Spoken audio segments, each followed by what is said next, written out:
बातमी आमदार गोपीचंद पडळकर यांनी सांगलीमध्ये पक्षप्रवेश करून घेतले। ते पक्षप्रवेश भाजप नेतृत्वाची दिशाभूल करून गोपीचंद पडळकर यांनी करून घेतले अशी प्रतिक्रिया शिवसेना नेते आणि उद्योग मंत्री उदय सामंत यांनी झी 24 तासच्या टू द पॉइंट या विशेष कार्यक्रमात व्यक्त केली आहे। पडळकरांनी नेतृत्वाची दिशाभूल करून पक्षप्रवेश करून घेतल्याचा गंभीर विधान उदय सामंत यांनी केलं। नाराजी नाट्य झालं म्हणजे आता शिंदे साहेब दिल्लीला का गेले त्याच्यापर्यंत येतोच मी परत, पण तरी सुद्धा त्याच्यानंतर सुद्धा आटपाडीमध्ये तुमच्या शिवसेनेतले कार्यकर्ते घेतले गेले नाही, ती माहिती आम्ही काढली।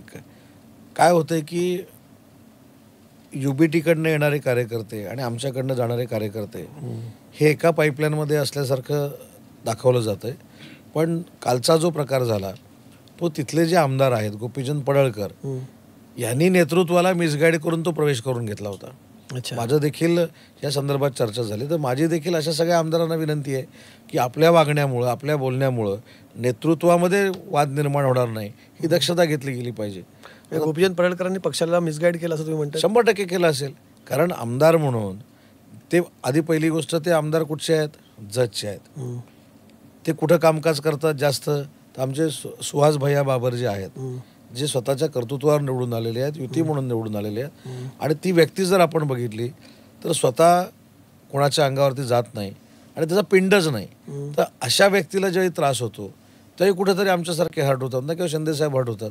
त्याच्यामुळं स्थानिक नेतृत्वानं सांगितलेलं किती ऐकायचं हे देखील काही लोकांनी समजून घेतलं पाहिजे। आता उदाहरणार्थ तुम्ही आटपाडीचा जो विषय केला मगाशी, त्याच्यामध्ये तिथल्या आमदारांनी समजून घेतलं पाहिजे की ते निवडून येत असताना, म्हणजे मी नाव घेऊन सांगतो, गोपीचंदजी पडळकर निवडून येत असताना जसा त्यांना देवेंद्रजींचा आशीर्वाद होताच तसा एकनाथ शिंदे साहेबांचा देखील आशीर्वाद होता।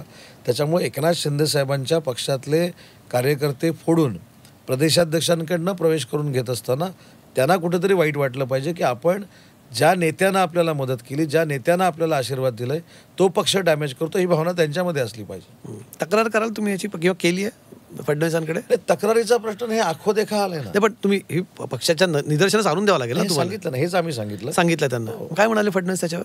मी तेच सांगितलं, कोणी कोणाला चिडलं नाही, कोणी कोणाला नाही, पण फडणवीस काहीतरी म्हणाले असेल ना की बघतो करतो।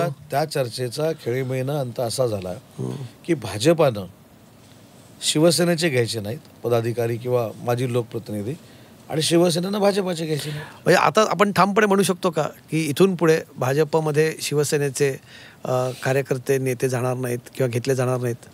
नाही, असं केलं गेलं तर आम्ही देवेंद्रजींना सांगू ना की बाबा असं असं चाललंय, तुमचं ऐकत नाहीत असं सांगाल तुम्ही?